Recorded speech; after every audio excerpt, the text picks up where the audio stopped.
I know, yet another brand new series. I'm just starting them and seeing what works and what I actually want to continue on with.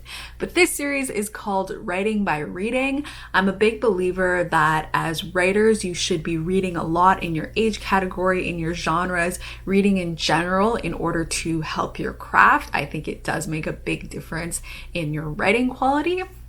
And so this series is all about me exploring some titles I've read recently and talking about the insights I got from them in regards to writing craft. And this week I'm talking about middle grade books because, surprise, I've been working on adapting one of my young adult projects into a middle grade. I'm not sure if this will stick, but I do feel like it's a better fit in that age category than it was in young adult. And I'm gonna have a writing vlog come out next week where I'll show you all about that process and talk about the experience. But because of that, and because I hadn't written middle grade before, I decided to read a bunch of those books to help me get a better idea of the style and the age category. I've read some middle grade in the past, but not very much. So that's what this was all about. And I read a bunch of middle grade books, but I'm only going to talk about 3 in this video and some of the craft insights I got from reading them. The first book I'm going to talk about is Furthermore by Tahereh Mafi. So this is a book all about a girl, and she lives in this fantasy land where everybody has all of this bright color and everybody has a gift. And she does not have a lot of color. She's very pale and gray, and she feels left out. She feels like her family doesn't really like her because of it. And her dad has been missing for a while, and she ends up getting this opportunity to go and find him along with a boy, and they travel to Furthermore, hence the title of the book. What I learned about writing from this book, honestly, I found this book was really amazing. And it really showed me that you could use more complicated language with middle grade books. I think sometimes there's this kind of mismatch in which it seems like maybe you can't use a lot of big words in middle grade the way you can in YA, or at least that was kind of my feeling going into it. And she really showed that you absolutely can. And I'm sure a lot of 12, 13-year-olds can also handle the language. When I was younger, I remember if I didn't know a word, I would skip over it. I would guess it from context, or I would look it up. And that was part of my reading experience, especially considering that a lot of kids read up, and they're reading up for a reason. And so I think they're more prepared for that than I thought. And her story, the way she had laid out all these lush descriptions and really detailed prose, it was really fun to read also. But essentially what I learned about writing from that is you don't have to kind of pull punches in that way. You can use more complicated language as long as the tone still feels middle grade. And it's hard to accurately convey that and explain what that means, but it's the sort of thing that's quite like writing voice. Like when voice is good, you just feel it, even though you can't necessarily describe what makes that voice good. And that's how I felt in this. The language was a little bit more complicated in some areas, but the whole vibe of it, the voice still felt very middle grade and age appropriate. There was a definite difference between a young adult voice and the middle grade voice. And that was the first kind of thing I learned from that. Speaking of voice, I also felt like the voice that was so fun and playful and middle grade, it showed that there is something a bit more in the voice. I find that in young adult, there's a lot of things that you can kind of say more plainly, even though you still have a voice that you can feel, that's the voice of the character. Whereas in this, the language was really, it felt a lot more fun, a lot more childlike without being like little kid style, if you can say, but it had a childlike voice that was a bit more fun, and you could tell was playing with the language and the voice and what everyone was talking about in a bit more of a fun, interactive way than I would say in young adult, where you can kind of speak more plainly and still get that entertainment value for the viewer. Something else I learned from that, parents not necessary. So just like in young adult, middle grade can also ignore parents. But parents still played a big role. Like, it was still part of the character's arc to have parents involved. But when they actually went on their journey, it's not like their parents or an adult was always around. There were parts of the journey that they did alone. I think when you think of going from young adult to middle grade, there may be this idea that the child needs some sort of constant supervising presence, when actually, from reading this book, I really felt that they didn't. There were a lot of points in which adults interjected to help the kids, but they weren't there all the time. And going along that trajectory, it's interesting because I find that in young adult or adult books, the character has to be really active in achieving their goals and achieving their endings. If people help them too much, it feels like you kind of copped out.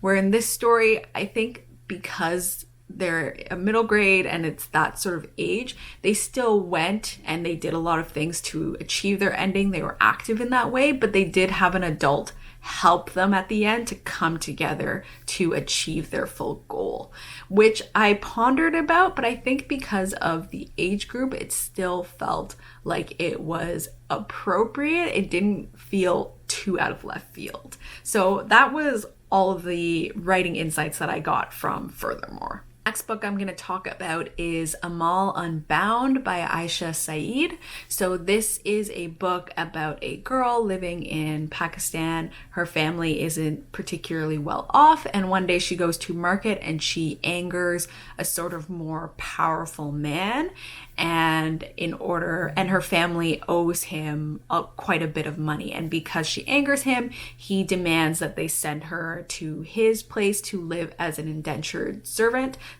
slave. And so she's going through that whole process of being taken away from her family and having to go live at this man's house to try and pay off a debt that she likely will never be able to pay off. And what I learned about writing from this is really middle grade can tackle the tough topics. And I knew that kind of already from reading A Monster Calls by Patrick Ness, which I adore and I highly recommend. And that's about a kid who is struggling with his mom's cancer and the fact that she has cancer and that she is really sick. And so I knew that middle grade could tackle tougher topics, and this kind of reinforced that. That was something I really got from that. And also that it showed that it could do a theme in which kids could kind of learn something. It's really about, or at least one of the things that you can learn from the story is that kids can be active in making things better, in making a difference in their communities and making a difference where they live, even though they're young. And that was a sort of thing where it was a theme that was brought up, but it didn't feel like a heavy-handed lesson. And that's what I had kind of worried about with middle grade, is like, would I have to give out this lesson like it was at the end of a folk tale where I had to say, and that's how you learned not to lie. But this book really showed that you could have a theme and a positive message for kids in the story that didn't feel like a heavy-handed lesson that an adult was teaching you.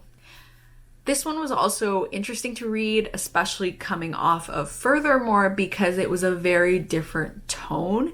It wasn't like this super light, happy tone that Furthermore had. Furthermore is also a fantasy.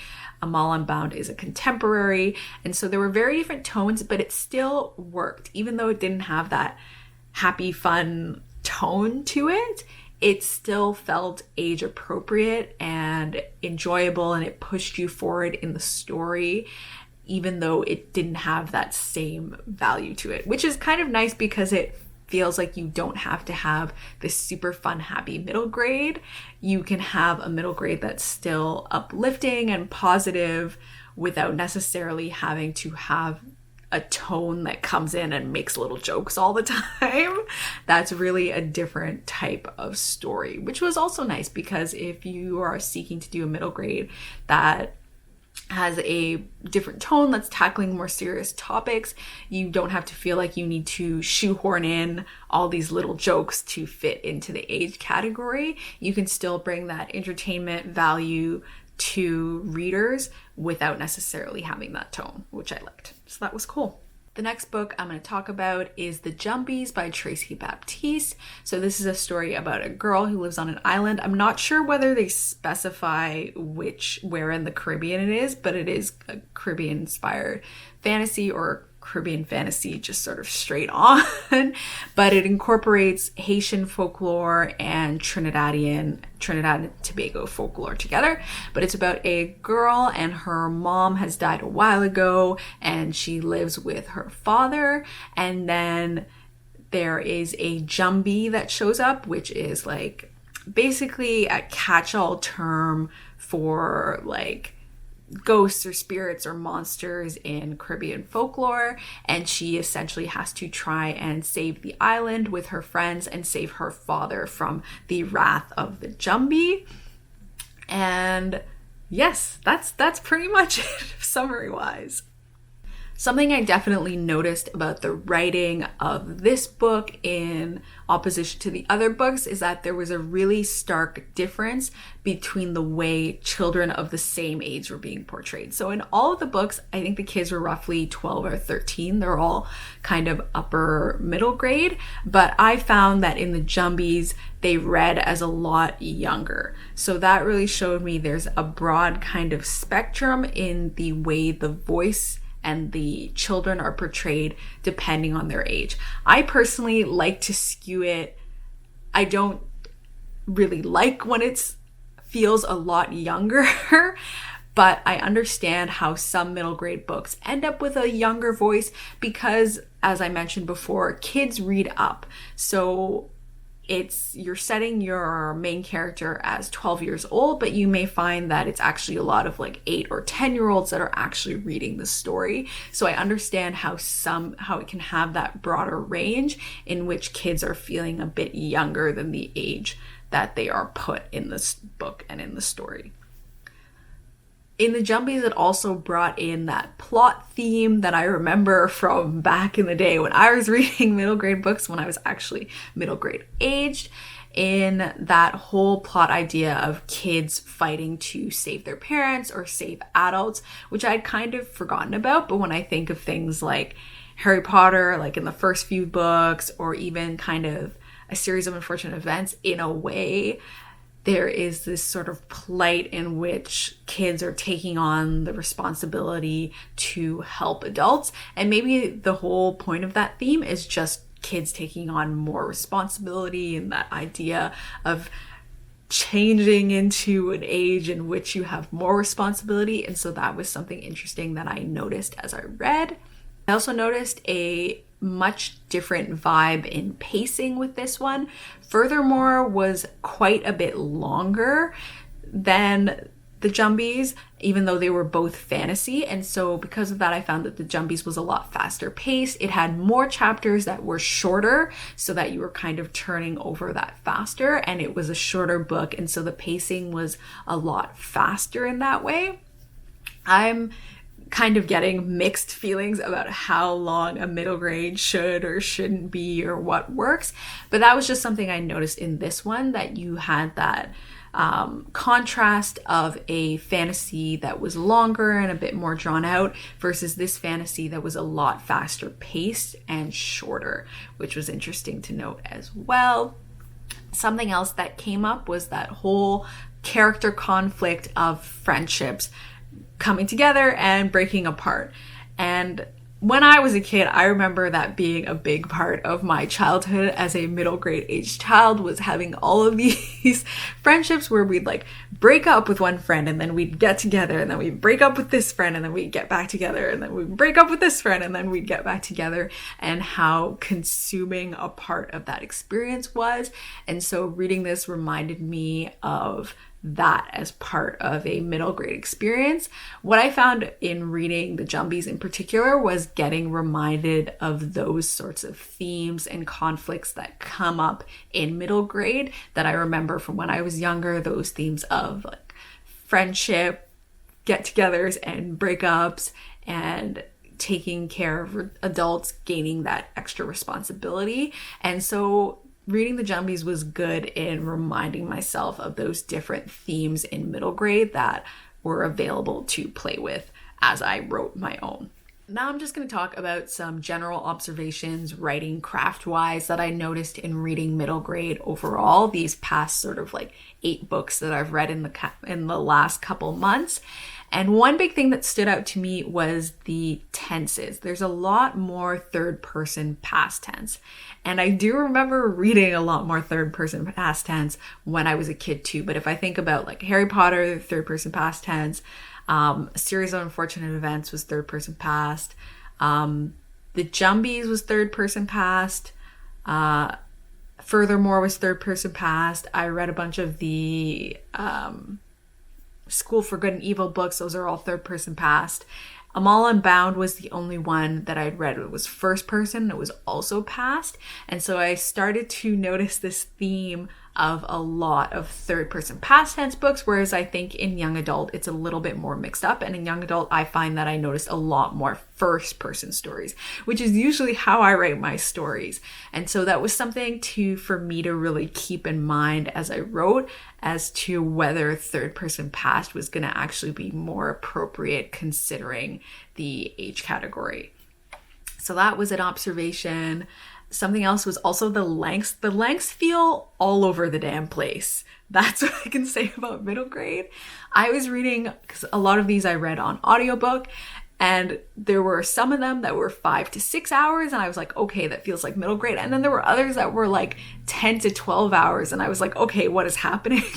All the 10 to 12 hour ones were fantasy, which is something to note, but it really didn't help me lay out and figure out what should be the size of fantasy, of middle grade fantasy. Some people say you can go into like 70,000 and it's normalized because of Harry Potter.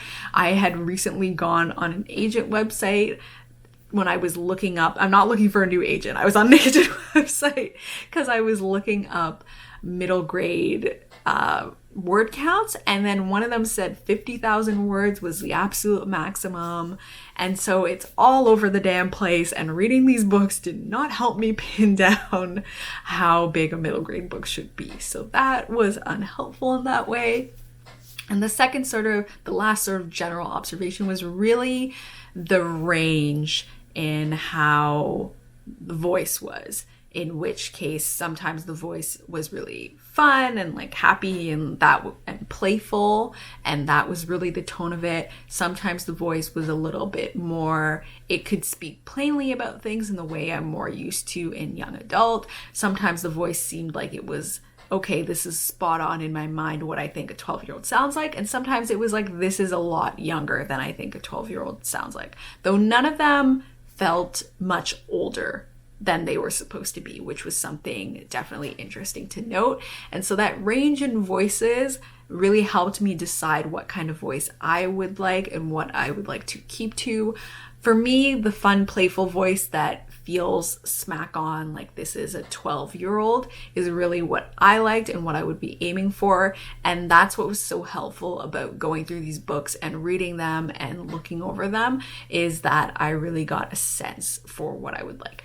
Also, I just realized I lied. I did read one where they felt a lot older than 12, but it was a really strange book, and it was just like there were too many different factors. Like there's factors of things like when you're a best-selling author and the rules that you're allowed to break with age categories, etc. in that case. So that was unhelpful. And that's really it for this section of writing by reading.